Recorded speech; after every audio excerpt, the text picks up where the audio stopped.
여러분, 안녕하세요. 박 감독은 국내 매체와 진행한 화상 인터뷰에서 한국과 안 만나는 게 좋다.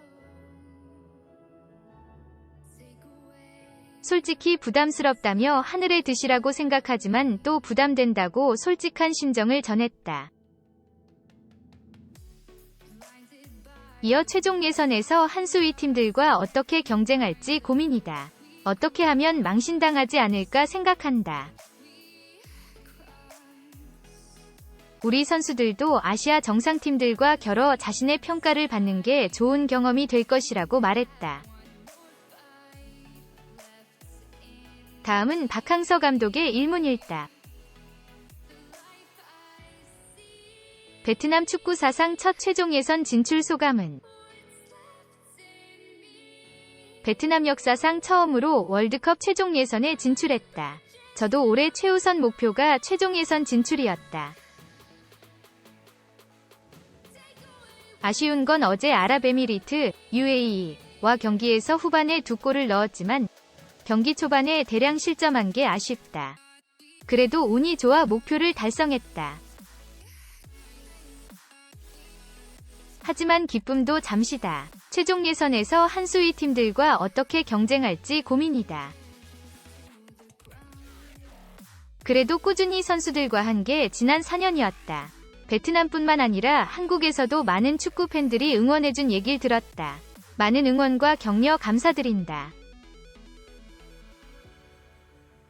경고 누적으로 벤치에 앉지 못했는데 UAE 저는 어디서 봤는지. 벤치에 앉지 못하고 AFC에서 일반 관중석에 지정석을 마련해줬다. 우리보다 45분 전에 호주와 요르단 경기가 있었다. 호주가 1에서 0으로 이겨서 진출이 확정돼 안심하고 봤다. 그러나 경기 초반에 대량 실점에 속상했다. 다행히 후반에 추격을 해서 2골 만회해서 위안이 됐다.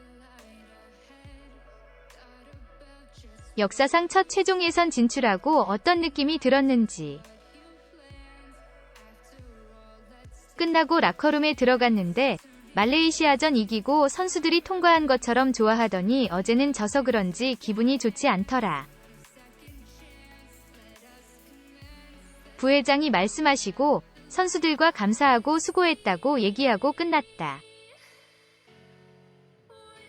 베트남 축구대표팀 발전된 점은 무엇인지. 신화는 아니다. 목표를 달성하기 위해서 처음 부임했을 때나 지금이나 코치진 바뀌지 않고 그대로 가고 있다.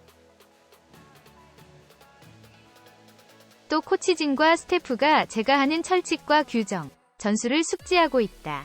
모두가 저를 잘 도와줬다. 동남아에선 월드컵 2차 예선을 준비하면서 걱정이 많았다. 앞서 최초란 수식어를 달성했기 때문에 동기유발을 어떻게 시킬 것인지, 목표의식이 상실되지 않을지 고민이 많았다. 그래서 선수단 경쟁을 유발하려고 노력했다. 한국뿐 아니라 베트남 특성이라면 감독의 지시사항이나 전문가 조언을 잘 받아들이고 적극적으로 따라오려는 자세가 좋다. 아직 전체적인 축구 인프라나 시스템은 갖춰지지 않았다. 축구도 과학이다. 베트남 체육회에 전문가 필요성 얘기하고 있다. 부족한 게 많지만 하고자 하는 선수들 의욕은 아직도 많이 남아있다. 그건 베트남 축구의 장점이다. 최근 인터뷰로 그만둘 거란 오해가 있었는데 털고 갈 사항은 아니다. 인터뷰 내용은 회사에서 한 발표 내용이 맞다. 갑작스러운 얘기에 의문이 있었는데 베트남에 와서 최초라는 수식어를 몇 가지 달성했다. 실패한 건 23세 이하 예선 탈락한 것인데 나머지는 기대 이상 성과를 냈다. 동남아에선 정상을 차지했지만 탈동남아를 하기 위해선 월드컵 최종 예선 진출이 목표라고 생각하고 최대 과제로 삼았다. 그런 의미에서 이야기를 드렸던 것이다. 2022년 1월까지 계약돼 있다. 그건 반드시 준수해야 한다. 그건 이행해야 한다. 약속이다. 나머지 향후 일정은 정해진 건 없다. 대리인이 진행할 것이다. 최종 예선에서 벤투호 만날 가능성이 있는데 어제 경기가 끝났다. 2차 예선과 최종 예선은 수준 차이가 굉장히 많이 난다. 겪어봐서 안다. 오늘 오전에도 선수들한테 최종 예선 수준에 대해 설명했다. 고민이 많다. 또 새로운 도전의 과제를 어떻게 해야 할지 나름대로 생각해야 한다. 최종 예선은 레벨이 높아서 전문가 협조를 협회에 요청해야 한다. 차근차근 생각할 것이다. 솔직히 이야기하면 고민이 많다. 어떻게 망신당하지 않을까 노력해보겠다.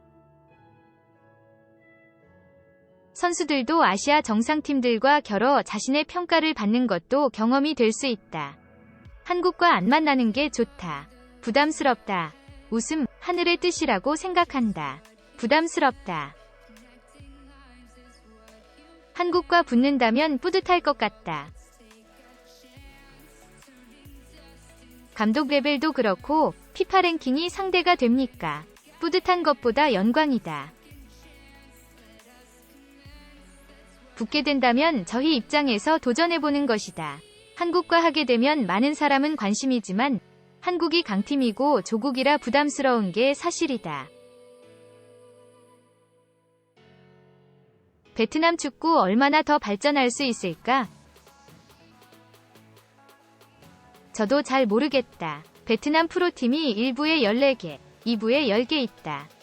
프로팀이 있지만 열악하다. 긍정적인 건 베트남 국민 축구 사랑과 정부의 축구 관심이다.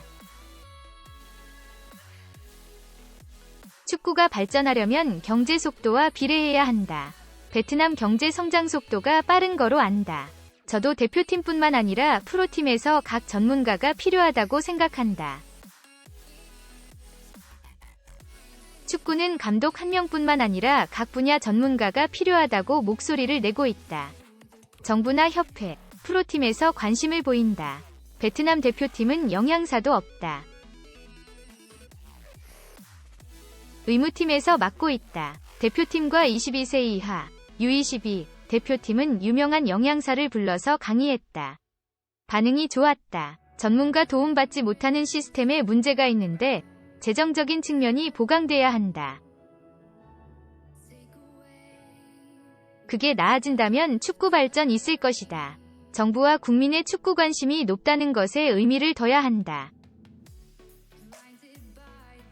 코로나19로 팀을 지휘하는데 어려움은 없었는지. 지난 5월 7일부터 하노이에서 훈련했다. 갑작스럽게 베트남에도 코로나가 유행할 시기였다. 마침 정부에서 선수들에게 백신 접종을 1차, 2차를 한 달 간격으로 먼저 맞게 배려해줬다. 하노이에서 한 달 훈련할 때 거리두기 명령이 내려와서 한 달 가까이 호텔, 운동장에만 왔다 갔다 했다. 외부에 나가지 못하는 어려움이 있었다. 그런 게 힘들었지만 선수들이 잘 견뎌줬다. 또 정부가 우선적으로 백신 접종해줘 무난히 여기까지 왔다. 벤투호 2차 예선을 받는지. 손흥민, 황의조 등 해외파 평가는 한국 경기를 못 봐서 평가할 수 없다.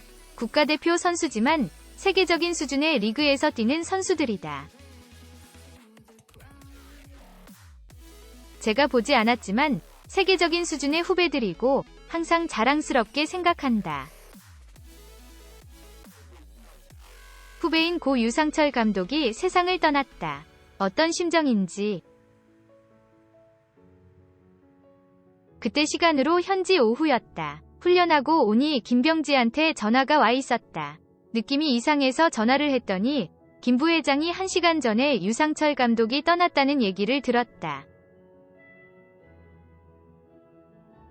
정말 안타깝다. 작년 한국에 갔을 때 만났고 들어와서 통화했을 때 호전됐다 해서 기뻤는데 할 일도 너무 많은 정말 너무 일찍 떠나서 마음이 아프다. 옛날 2002년 월드컵 등 여러 가지가 떠오른다. 유 전 감독은 고등학교 후배다. 제가 잘못했거나 도와주지 못했던 부분이 아쉽기도 하다. 저 자신을 뒤돌아보게 된다. 왜 이렇게 아웅다웅 살아야 하는지 다시 한번 새긴다. 인생을 베풀면서 살아야겠다는 생각도 드는데 현실에서 그렇게 안 되는 게 사람이다. 너무너무 마음이 아프다. 하지 못한 일 하늘나라에서 하길 바란다. 향후 일정은 현지 시간으로 저녁 9시 40분 편으로 호찌민으로 간다. 정부 지침에 따라서 격리 2주, 3주 한다는 얘기가 있다. 아직 확정받지 못했다. 일정 기간 격리 기간 이후 하노이로 돌아간다. 7월 1일 최종 예선 조 편성이 된다. 다음에 어떤 부분 보완하고 데뷔할지 방향을 잡겠다. 9월 최종 예선도 홈앤드어웨이가 아닐 가능성이 크다. 진행 방식 따라서 준비하는 방법도 달라진다. 그것도 고민하겠다. 안녕하세요. 우리 한국 뉴스 채널에 오신 것을 환영합니다.